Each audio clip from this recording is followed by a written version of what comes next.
¿Quiénes eran los compañeros cubanos que estaban? Ya, bueno, Raúl, era el profe Gerardo Fernández. Ya.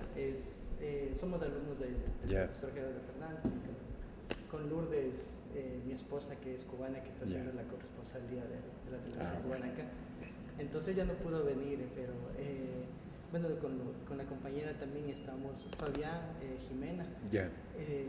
Estamos haciendo un proyecto, bueno, queremos hacer un documental acerca de la residencia universitaria, la universidad en los años 60, 70.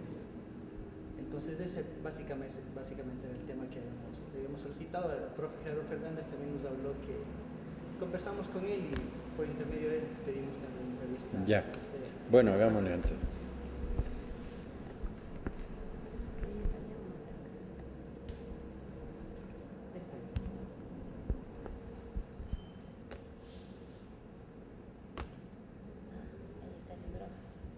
Este libro sí.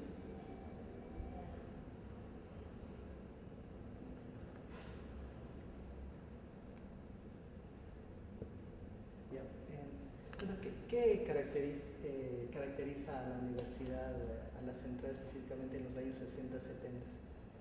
Bueno, yo creo que la Universidad Central fue un poco el núcleo del pensamiento ideológico, del pensamiento político de izquierda. Creo que se dieron dos vertientes muy fuertes, la del Partido Socialista y la del Partido Comunista, luego bastante fraccionados, pero en todo caso las luchas fueron siempre a partir de la Universidad Central con el poder, digamos, ¿no?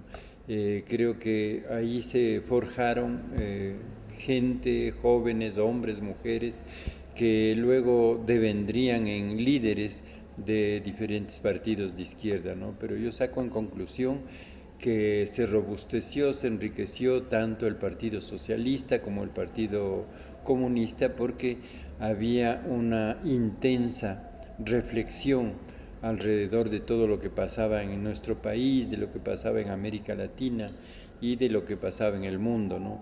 Veníamos de un gran ejemplo dado en el 59 por la Revolución Cubana, pero también luego por ese pensamiento tan importante para nuestra América, primero de Fidel Castro y luego del Che Guevara, ¿no? Creo que el Che empezó a hacer un poco la imagen del hombre nuevo, la imagen de aquello que nosotros queríamos alcanzar desde una significativa discusión, reflexión alrededor de lo que tenía que ser la política en relación con el pueblo. Yo creo que siempre se quiso humanizar la política desde todos los ámbitos, es decir, desde la economía, desde el poder, desde la educación, y eso es lo que se trató. Yo estuve en ese tiempo en la Universidad Central del Ecuador, primero porque yo trabajaba allí, el rector de la universidad era tío mío, Alfredo Pérez Guerrero, y él estuvo durante muchos años dentro de la universidad como rector y también dentro del Partido Socialista, ¿no? Entonces creo que fueron momentos, tiempos, años de lucha, de discusión, de polémica, y que de todas maneras creo que enriqueció las fuentes de donde sale la comprensión de lo que significa la política. Dentro de ese contexto político, ¿qué significaba la residencia estudiantil?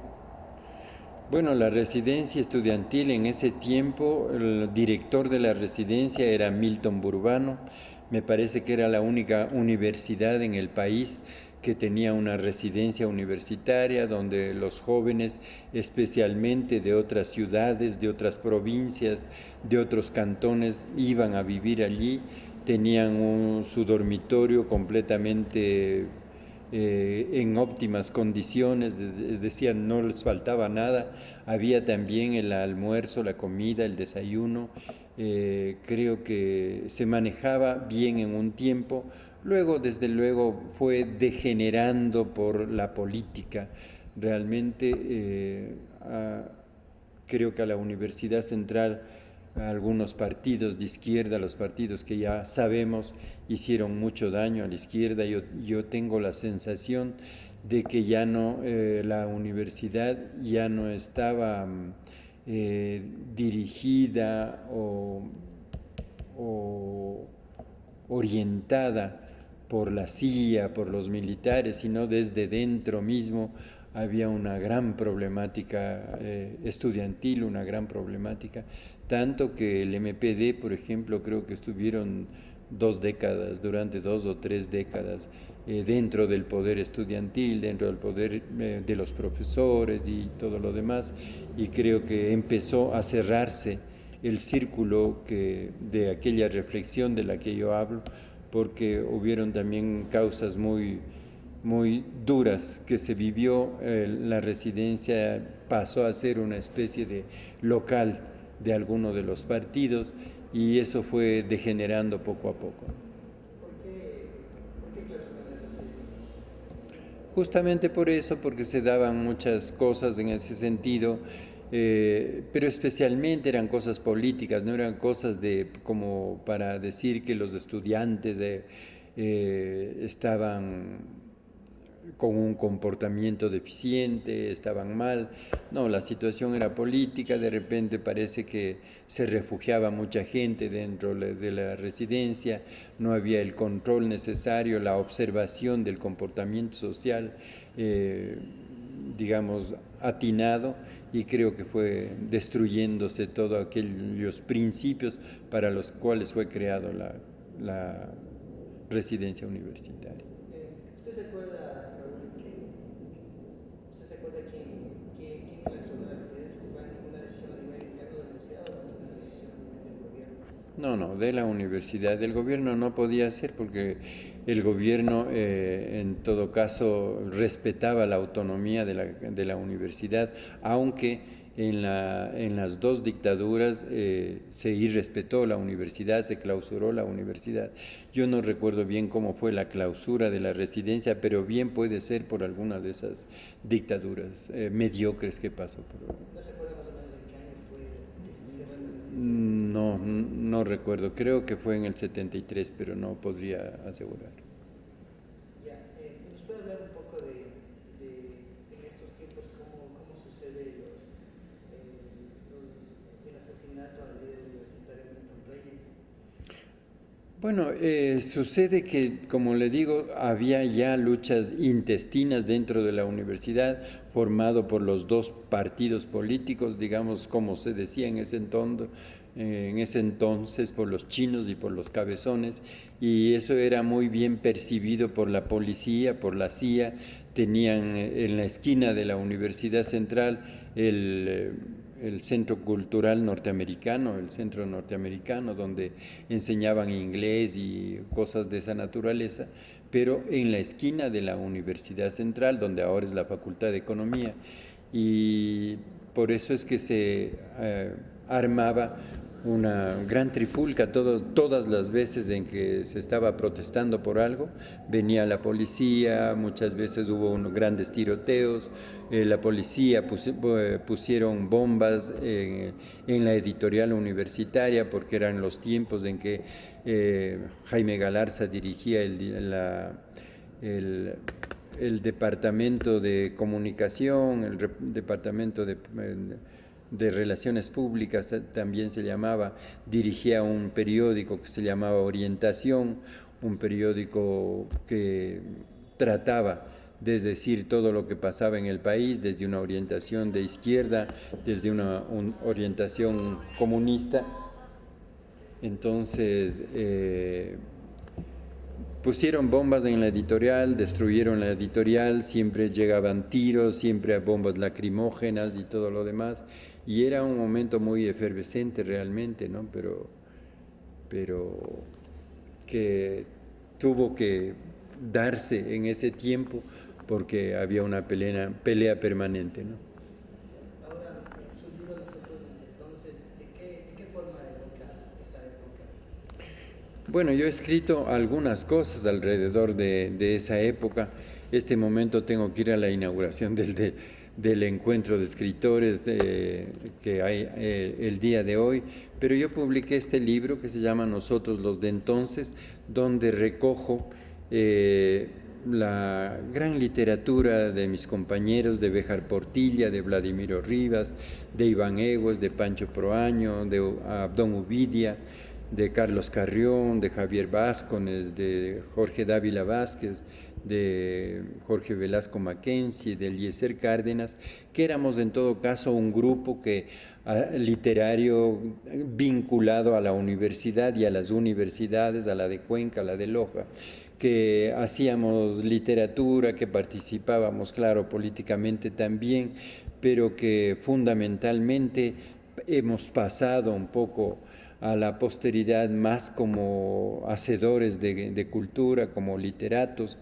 Entonces recogí no solamente en este libro, Nosotros los de entonces, el cuento que a ellos les parecía mejor, sino que hay un prólogo en el cual se narra qué es lo que pasaba en ese tiempo. Estamos hablando de los años 60, 70, no solamente de lo que pasó con la Revolución Cubana, lo que pasó con Vietnam, la influencia de los Beatles, Angela Davis, toda esa lucha de la negritud y una serie de circunstancias que le hicieron decir a Julio Cortázar que este era un siglo de las luces, independiente de cuánto durara, ¿no? Es decir, el mundo estaba agitado, en todas partes de América se estaba viviendo procesos revolucionarios, se estaba tomando en cuenta el viaje a la montaña para la lucha. Cuba, Nicaragua, creo que fueron grandes ejemplos de lo que podía vivirse en ese instante, del compromiso social y político del escritor, del hombre de cultura. Y además teníamos desde Europa el pensamiento luminoso de Jean-Paul Sartre, él mismo dentro del Partido Comunista, que prefería vender periódicos en la calle a cualquier otra cosa, ¿no? A tener un trabajo burocrático y cosas de esas, un desprendimiento, pero para simbolizar, para significar la importancia de la militancia dentro de los deberes y derechos del escritor, de la persona que se dedica solamente a reflexionar. Por ese tiempo nosotros publicamos La Bufanda del Sol. Yo he sacado ahora 4 antologías de La Bufanda del Sol, que era la revista más importante de ese tiempo, de los años 70, 80, y he hecho un compendio del ensayo, el ensayo 1 y ensayo 2, el ensayo es decir ecuatoriano, donde están Agustín Cueva, Fernando Tinajero, Alejandro Moriano y muchos otros, y en el ensayo 2, que es el ensayo internacional, donde están nuestros amigos con los que pudimos discutir, hablar, charlar, como Mario Benedetti, como Julio Cortázar y algunos otros que luego tuvieron una significación mayor en el Ecuador y en el mundo. También realicé una selección de la poesía y del cuento publicado en las 12 o 13 revistas que salieron en ese tiempo en La Bufanda del Sol. Entonces de eso también hay prólogos alrededor de cada una de las vertientes.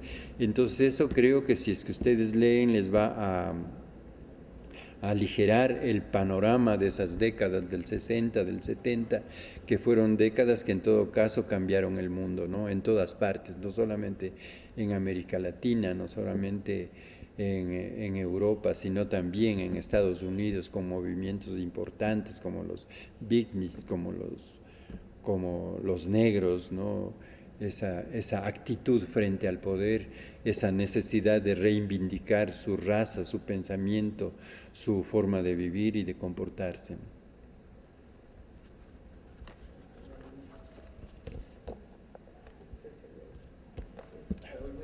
Con mucho gusto.